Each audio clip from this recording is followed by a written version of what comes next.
આજે 21/1/2026 રોજ ખોડલધામના 9મા પાટોત્સવ નિમિત્તે કાગવડ મુકામે એક સંગઠનની મીટિંગ ભરાઈ હતી. અમારા આદરણીય ચેરમેન શ્રી નરેશભાઈ પટેલના અધ્યક્ષસ્થાને આ મીટિંગમાં સંસ્થાના ટ્રસ્ટીશ્રીઓ, સમાજના આગેવાનો અને ગુજરાતની બહાર જ્યાં જ્યાં ખોડલધામ સમિતિઓ છે ત્યાંના પ્રતિનિધિઓ એટલે કે કન્વીનર ભાઈઓ અને બહેનો આ મીટિંગમાં ઉપસ્થિત રહ્યા હતા. આજની મીટિંગ ખોડલધામ સંગઠન કન્વીનર મીટ હતી કે જેમાં ખોડલધામ એક લેવલ સુધી એમના પ્રવૃત્તિઓથી પહોંચી છે અને એમને વધુ મજબૂત બનાવવા માટે સંગઠન ટીમ કેવી રીતે આગળ વધી શકે એ માટેની આજની મીટિંગમાં જે કાંઈ ચર્ચાઓ થઈ છે એ ચર્ચાઓને લઈ અને ખોડલધામ અત્યારે જે વિશ્વ સ્તરે પથરાયેલી છે એથી પણ એક કદમ આગળ જઈ અને ખોડલધામની વિવિધ પ્રવૃત્તિઓ દ્વારા સમાજની સાથે સાથે સમાજ સેવાની સાથે સાથે રાષ્ટ્ર સેવામાં આગળ વધશે.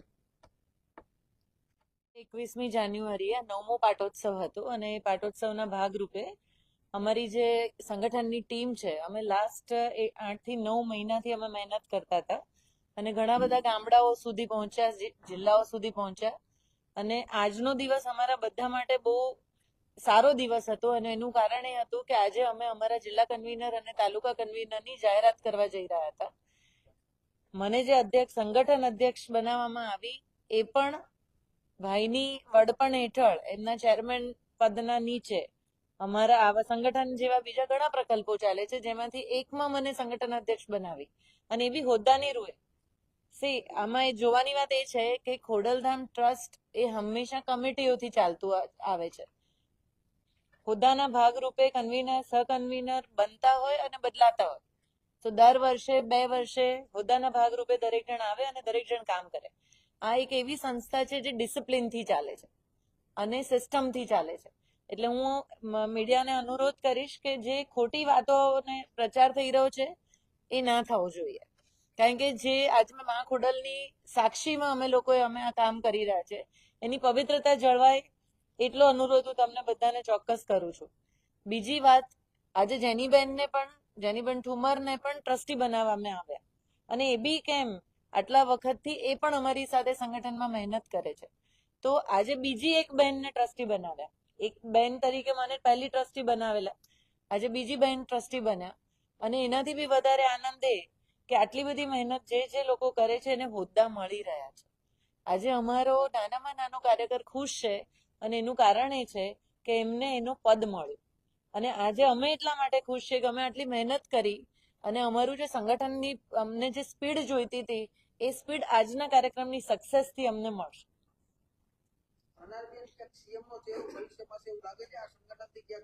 આમાં એક વસ્તુ તમને કહું કે આને તમે બીજા રસ્તે લઈ જવાની કોશિશ જ ના કરશો.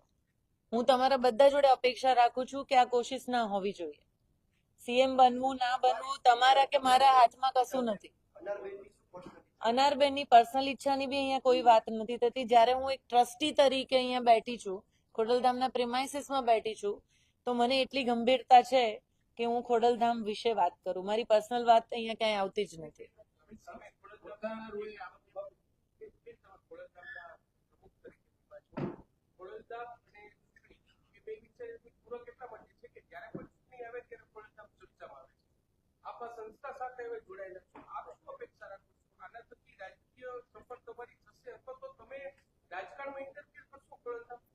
આનાથી મને તો એવું ઊંધું દેખાય છે ને. તમે એક વસ્તુ જુઓ કે ખોડલધામ ટ્રસ્ટ તો વર્ષોથી કામ કરે છે, છેલ્લા 9 વર્ષથી કામ કરે છે અને દર વખતે ખોડલધામ લેવા પટેલ સમાજમાંથી કોંગ્રેસ, બીજેપી હોય કે આપ હોય, બધાને ટિકિટો મળે છે.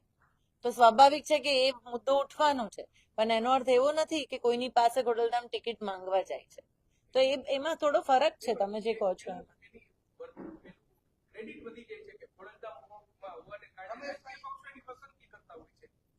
રાજકીય પક્ષોમાં જે છે એ લોકો ખોડલધામમાં આવી અને સભ્ય બને છે. તમે સમજો, પહેલા એવું છે જ નહીં કે અહીંયા ખોડલધામમાંથી ત્યાં ઉપર જવાય છે. રાજકીય પક્ષોમાંથી ઘણા બધા લોકો છે કે જે લોકો ખોડલધામમાં આવી અને સભ્ય બને છે અને સ્વાભાવિક રીતે સક્ષમતા જ્યાં હોય ને ત્યાં બધે હોદ્દો તો મળે છે. 34 વર્ષથી આપ સેવાકીય સાથે સંકળાયેલા. આપની આગામી દિવસો રાજકીય ક્ષેત્રે કોઈ શરૂઆત કરવાની ઈચ્છા કરી? આપનું પર્સનલ? તમે મને 34 વર્ષથી બધી જ વખતે ન્યૂઝે મારા માટે લખ્યું છે. કોમન વસ્તુ છે. જ્યારે પણ ઇલેક્શન આવે છે ત્યારે મને તમે ખાલી મીડિયા જ ટિકિટ આપે છે. સાચી વાત છે. આપની ઈચ્છા પ્રોફાઇલ મારી ક્યારેય બની જ નથી. અને મારે માંગવી હોય તો મને આ રસ્તે કે આ રસ્તે જવાની જરૂર દેખાય છે આપ સૌને? હું તમને પૂછું છું. એવું કાંઈ છે જ નહીં. તો મને હું 34 વર્ષથી સેવામાં કરું છું. હું જેટલું બી કામ કરું છું હૃદયથી કરતી હોઉં છું. મારી સંસ્થાઓ જોઈ લો તમે કે હું જ્યાં પણ ક્યાંય બી નાનું મોટું મેં પદ લીધું છે ક્યારેય કોઈ બે વસ્તુ મેં ભેગી નથી કરી. અને એ ગંભીરતાથી આટલા વર્ષોથી હું કામ કરી રહી છું. સંગઠનને હવે કઈ જો હું તમને એક વસ્તુ કહું કે આ અત્યારે જે વાત કરવી છે ને એ વાત એટલું ચોક્કસ કહીશ કે મને તમારા થકી એક જ વાત જોઈએ છે કે લેવા પટેલ સમાજના નાનામાં નાના ઘર સુધી એટલો મેસેજ જાય કે આ એક એવો સક્ષમ સમાજ છે કે જે તમને તમારા સુધી પહોંચવાની કોશિશ કરી રહ્યો છે. અમને જોઈએ છે કે અમારી નાનામાં નાની વિધવા ત્યક્તા બહેનો, અમારા યુવાનો, અમારા બાળકો જે મોટા થઈ રહ્યા છે, કદાચ જેને અમારા સમાજના હેલ્પની જરૂર છે ને એ હેલ્પ તમારા થકી પહોંચે, બસ એ જ અમારી અપેક્ષા છે. માટે સંગઠિત કરવા હવે તમને સંગઠનની જવાબદારી જી. આપે ભલે લગભગ 30 થી વધારે જિલ્લાની સફર જી. ક્યાં પડકારો પડકારો સ્વાભાવિક છે કે ગામ અલગ છે, ગોળ અલગ છે, સમજો છો ને? અને અહીંયા તો હું જોઉં છું કે કાઠિયાવાડમાં અટકો પ્રમાણે સમાજો અલગ છે.